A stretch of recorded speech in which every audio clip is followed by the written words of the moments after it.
பொதுவாகவே மகர ராசிக்காரங்க உழைப்பு, பொறுமை, கட்டுப்பாடு கொண்டு வாழ்க்கையை நடத்தக்கூடியவங்கன்னு சொல்லுவாங்க. ஏன்னா இவங்களுடைய அதிபதி சனீஸ்வர பகவான். இவர் உழைப்பு இருந்தால் மட்டும்தாங்க உயர்வை கொடுப்பாரு, பொறுமையாக இருந்தால் மட்டும்தாங்க வாய்ப்புகளை கொடுப்பாரு, கட்டுப்பாடோடு இருந்தால் மட்டும்தான் வாழ்க்கையில் முன்னேற வைப்பார். ஸோ இப்படிப்பட்ட பிறவியிலேயே கட்டுப்பாடோடு இருக்கக்கூடிய மகர ராசி அன்பு சொந்தங்களுக்கு வணக்கங்க. இப்போது மகர ராசியை பொறுத்த வரைக்கும் உங்களுக்கு எந்த உறவுகளால் வாழ்க்கை மாறப்போகுது? யாரால தெரியுங்களா? அப்பா மகன் 2 பேரால். யாருதாமா அப்பா மகன்? ஆல்ரெடி வீட்டில் இருக்கக்கூடிய சொந்த பந்தங்கள் என்னை வச்சு செஞ்சுட்டு இருக்காங்க. இது புதுசாக அப்பனா மகனா எனக்கு என்ன பண்ண போகிறாங்க அப்படின்னு யோசிக்கிறீங்களா? அதாவது ஜோதிட ரீதியாக சூரிய பகவானும் சனி பகவானும் சேர்க்கையின் காரணமாக உருவாகக்கூடிய நவபஞ்சம ராஜயோகம் அப்படிங்கிறது மகர ராசிக்காரர்களுக்கு அதிர்ஷ்டத்தை கொடுக்குன்னு சொல்கிறேங்க. சனி பகவான் ஆல்ரெடி உங்களுடைய அதிபதி. ஸோ எல்லா ராசிகளுக்குமே அவங்களுடைய அதிபதிகள் மேக்சிமம் நல்லதை பண்ணணும்னு மட்டும்தான் வலம் வருவாங்க. அதாவது மற்ற கிரகங்களுடைய தாக்கத்தை குறைக்கணும், தன்னாலவே ஜாதகக்காரர்களுக்கு நல்லது செய்யல முடியலைனாலும் பரவாயில்லை, மற்ற கிரகங்கள் செய்யக்கூடிய பாதகத்தை தடுக்க முயற்சி பண்ணுவாங்க. ஸோ அந்த வகையில் சனி பகவான் அப்பாவான சூரிய பகவான் கூட சேரும்போது, அதுவும் புதன் பகவானினுடைய வீடான கன்னி ராசியில் நவ பஞ்சம ராஜயோகம் உருவாகுது. இந்த வருஷம் பார்த்தீங்க அப்படின்னா நடக்கிறதே ஒரு 10-15 வருஷம் இப்படியெல்லாம் கிடையாதுங்க. 30 ஆண்டுகளுக்கு பிறகு, அதாவது 3 சகாப்தங்கள் அப்படின்னு சொல்லுவோம். ஜோதிட ரீதியாக இது பார்த்தீங்க அப்படின்னா அரிய நிகழ்வாதாங்க நாங்கள் சொல்லுவோம். இப்போ எங்ககிட்ட வரக்கூடிய ஜாதகங்கள் எல்லாம் நிறைய பார்த்தீங்கன்னா சிக்கல்களோடு வரும். அப்போ நாங்கள்லாம் யோசிப்போம், இந்த மாதிரி யோக பலன்கள் ஏதாவது இவங்களுக்கு கை கொடுத்தா திடீர் அதிர்ஷ்டங்களால் மற்ற தாக்கம் குறைஞ்சு இந்த அதிர்ஷ்டம் பார்த்தீங்கன்னா ஒரு சில விஷயங்கள் இவங்களுக்கு 20-30 வருஷத்துக்கு அப்புறமா மேலே தூக்கி விட்டுடும். ஸோ அந்த மாதிரி தாங்க இந்த நிகழ்வு அப்படிங்கிறது பொதுப்படியாக வந்திருக்கு. இதனால மகர ராசிக்காரர்களுக்கு எப்படிப்பட்ட யோகம்? பொறுமையாக சொல்லிட்டுங்களா, இந்த நவபஞ்சம ராஜயோகம் அப்படிங்கிறது மகர ராசிக்காரர்களுக்கு அதிர்ஷ்டம் ப்ளஸ் செல்வம் ப்ளஸ் அறிவு, இது 3ம் சேர்ந்து மிகப்பெரிய வெற்றியாக உங்கள் வாழ்க்கையை மாற்றி கொடுக்க போகுது. வாழ்க்கையில் என்னதான் சோதனைகள் இருந்தாலும் மகர ராசிக்காரர்களே எழுதி வச்சுக்கோங்க, நிலையான செல்வம் கிடைக்கும், பதவி கிடைக்கும், புகழ் கிடைக்கும். நீங்கள் யோசிப்பீங்க, அட போமா எல்லாரும் நல்லா இருக்காங்க, சீக்கிரமாக பார்த்தீங்கன்னா முன்னேறிடுறாங்க, நகை பணம் நட்டு சொத்து பத்து எல்லாமே வாங்கி வச்சிட்றாங்க, நான் ஒத்த ஆளாக இருந்துக்கிட்டு அவ்வளோ கஷ்டப்படுறேன். சரிதான், இல்லைன்னு மறுக்க மாட்டேன். ஒழுக்கத்தோட உண்மையோட உழைக்கக்கூடிய என்னைக்காவது மேலே பார்த்துருக்கீங்களா? வருவாங்க, ஆனால் நிலையான வளர்ச்சியோடு வருவாங்க. உங்களுடைய வளர்ச்சி அப்படிங்கிறது ஆமை வேகம் தாங்க, நான் மறுக்க மாட்டேன், ஆனால் நிலையானது. மற்றவங்களுடைய வளர்ச்சி அப்படிங்கிறது முயலுடைய வேகம் மாதிரி தான்.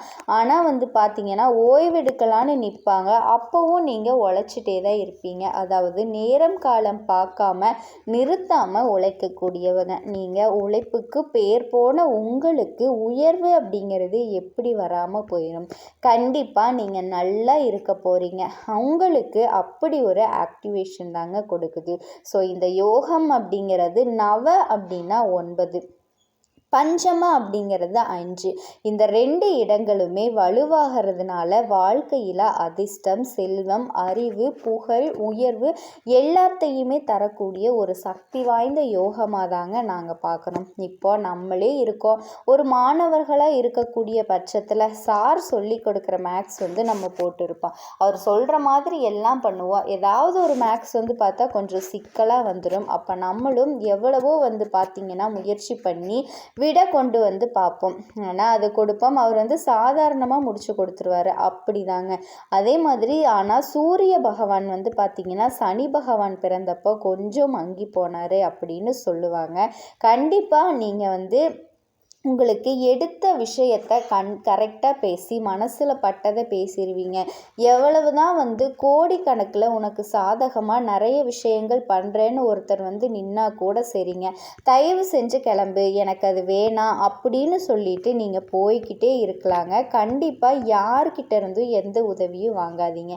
தீயவர்களை பார்த்தா திடுக்கிட்டு ஓடி வரக்கூடியவங்க நீங்கள். இல்லை ஏதாவது ஒரு இடத்துல இருந்து விலகி வந்துடுவீங்க.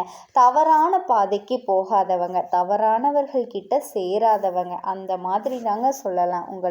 உங்களை பொறுத்த வரைக்குமே இப்போ 5ஆம் இடம் 9ஆம் இடம் வலுப்பெறதுனால 9ஆம் இடம் அப்படிங்கிறது என்னங்க, 8ஆம் இடம் எப்படி பாதிப்புன்னு சொல்கிறோமோ அதே மாதிரி 9ஆம் இடம் அப்படிங்கிறது பாக்கியஸ்தானம். 5ஆம் இடம் அப்படிங்கிறது பார்த்தீங்கன்னா புத்தி, கல்வி, பிள்ளைகளுடைய ஸ்தானம். இந்த ரெண்டுமே சக்தி வாய்ந்த ஸ்தானங்களாக மாறுறப்போ ஒரு சிறப்பு அம்சங்க. அந்த நவபஞ்சம யோகம் அப்படிங்கிறது இந்த சிறப்பு அம்சத்தால் தான் உருவாகுது. நீ சொல்கிறதெல்லாம் எனக்கு புரியல, ஜாதக ரீதியாக நமக்கு ஒன்றுமே தெரியாது, நான் நல்லா இருப்பேனா இருக்க மாட்டேனா, சிறப்பாக சொல்கிறேங்க, கண்டிப்பாக நல்லா இருப்பீங்க. உங்கள் வாழ்க்கையை உயர்வு கொண்டு செல்லக்கூடிய யோகமாக தான் இது வருது. அதிகாரம், செல்வம், புகழ், சமுதாயத்தில் மரியாதை, அறிவு எல்லாமே மேம்பட போகுது. ஓகேங்களா? இந்த 2 முக்கிய கிரகங்களினுடைய சேர்க்கை அப்படிங்கிறது உங்களுடைய ஆற்றலை ரெட்டிப்பாக இருக்குங்க. வாழ்க்கையில் திரும்பவும் சொல்கிறேன், இந்த யோகம் உங்களை சிரமங்களை கடந்து மிக உயர்வுக்கு கொண்டு வரப்போகுது. நல்ல கல்வி, பிள்ளைகள், செல்வம், அதிகாரத்தை எல்லாமே பெற போகிறீங்க. சுருக்கமாக சொல்கிற, இதனால் தொழில் உத்தியோகம் எப்படி இருக்கும், அரசாங்க வேலை கிடைக்கும், உயர்ந்த பதவிகள் கிடைக்கும், தலைமை பொறுப்புகளை பெறுவீங்க. இதனால் வியாபாரம் செய்கிறீங்களா, பெரிய அளவில் வளர்ச்சியை பார்ப்பீங்க. ஆட்சி மற்றும் அதிகாரம் சார்ந்த வேலைகள், IAS, IPS, அரசியல், மேலாளர் பதவிகள் எல்லாமே நிச்சயம் சாத்தியங்க. முயற்சி பண்ணுங்க. வெளிநாட்டு வாய்ப்புகள் இருக்கும். நிதிநிலையை பொறுத்த வரைக்கும் முதலீடுகளில் லாபம், நிலம் வாங்குறது, வீடு வாங்குறது, சொத்து சேர்க்கை, எல்லா விதங்கள்லையுமே அதிர்ஷ்டம். இது சம்மந்தப்பட்ட ஏதாவது பிரச்சனை இருந்தால் கூட சரிங்க, அது உங்களுக்கு சாதகமாக முடிச்சு கொடுத்துருவாங்க. குடும்ப சொத்து, பாரம்பரியம், செல்வம் கிடைக்கும். நிதி சிக்கல்கள் இருந்தாலும் நீண்ட காலத்திற்கும் நிலையான செல்வம் கிடைக்கக்கூடிய அளவுக்கு ஒரு அடித்தளத்தை போடுவீங்க. ஸோ பணத்திற்கு குறைவு கிடையாது. அடுத்தது குடும்ப வாழ்க்கை. குடும்பத்தில் நல்ல பெயர், மதிப்பு அதிகமாகுங்க. பெற்றோர்கள், பெரியோர்களினுடைய ஆசீர்வாதத்தை இப்போ நீங்கள் பெற போறீங்க. அது உங்களுக்கு நல்ல பலன்களை அமைச்சு கொடுக்கும்.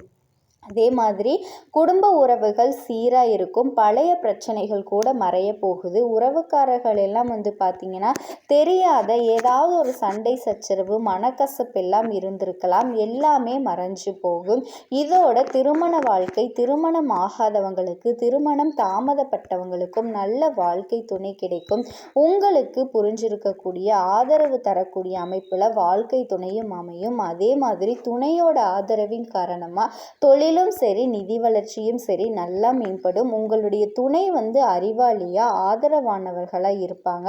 அடுத்தது கல்வி மற்றும் அறிவு, மிக சிறந்த கல்வி வாய்ப்பு கிடைக்குங்க. மேற்படி வெளிநாட்டு கல்வி, ஆராய்ச்சி, ஆன்மீகம், கலை, இசை இந்த மாதிரியான துறைகளில் இருந்தீங்கன்னா வெற்றி நிச்சயம். அதே மாதிரி சனி உங்களுக்கு அதிபதி அப்படிங்கிறதுனால முன்னாடி கொஞ்சம் சோர்வு கொடுப்பாரு, எலும்பு நரம்பு சம்பந்தப்பட்ட பிரச்சனைகளை கொடுப்பாரு. ஆனால் சூரிய பகவான் இருக்கார் பார்த்தீங்களா, அவர் உங்கள் ஆரோக்கியத்திற்கு பொறுப்பாளி, உங்கள் ஆரோக்கியத்தை காப்பார். என்னதான் சனி பகவான் உங்களுக்கு அதிபதியாக இருந்தாலும் உங்கள் உழைப்பை எப்பாடுபட்டாவது சோதிச்சுட்டே இருப்பார். உழைக்கிறியா, சோம்பேறித்தனமாக இருக்கிறியா அப்படிங்கிற மாதிரி, புரியுதுங்களா? அதாவது எந்த ஒரு விஷயமா இருந்தாலும் சுறுசுறுப்பாக செய்யணும் அப்படின்னு கண்டிப்பாக உங்களுக்கு எல்லா நல்ல விஷயத்தையும் கொடுப்பாரு. அந்த நவபஞ்சம ராஜயோகம் அப்படிங்கிறது உங்கள் உடல்நிலையை சீராக்கும். இருந்தாலும் சீரான உடல் பாகையை நீங்கள் பார்த்துக்கணும் அப்படின்னா அனுதினமும் யோகா பண்ணுறது, தியானம் பண்ணுறது, இந்த மாதிரி ஒரு லைஃப் ஸ்டைலில் நீங்கள் மாற்றிக்கணுங்க. அதே மாதிரி உறவுகள் மற்றும் சமூக மரியாதை, சமுதாயத்தில் மிகப்பெரிய மாற்றத்தை பெறுவீங்க, மரியாதையை பெறுவீங்க. அரசியல் மற்றும் பெரிய நிறுவனங்களில் உங்களுடைய ஆதிக்கம் மேம்படும். நண்பர்கள் மற்றும் உறவுக்காரர்கள் வழியில் உதவிகள் கிடைக்குங்க. இப்போ உங்கள் அதிபதி அப்படின்னு பார்த்தோன்னா மற்ற ராசிக்காரர்களுக்கே பார்த்திங்கன்னா கர்மபதிங்க. அதை நீங்கள் செய்யக்கூடிய நல்லது கெட்டதுக்கு தகுந்த மாதிரி பலன் தரக்கூடியவர். போராட்டத்தின் மூலம் மட்டுமே உயர்வு கொடுக்கக்கூடியவர். 30 ஆண்டுகளுக்கு பிறகு ஒரு புதிய அத்தியாயத்தை உங்களுக்கு சிக்னலாக கொடுக்குறாரு. அதனால் நீங்கள் இதை பயன்படுத்திக்கோங்க. எவ்வளவோ போராடி இருப்போம், எவ்வளவோ கஷ்டப்பட்டிருப்போம். ஆனால் ஏதோ ஒரு இடத்துல தப்பு நடக்குதுன்னு கஷ்டப்பட்டுட்டு இருந்திருப்பீங்க. இனி அது எல்லாமே உங்களுக்கு விலக போகுதுங்க.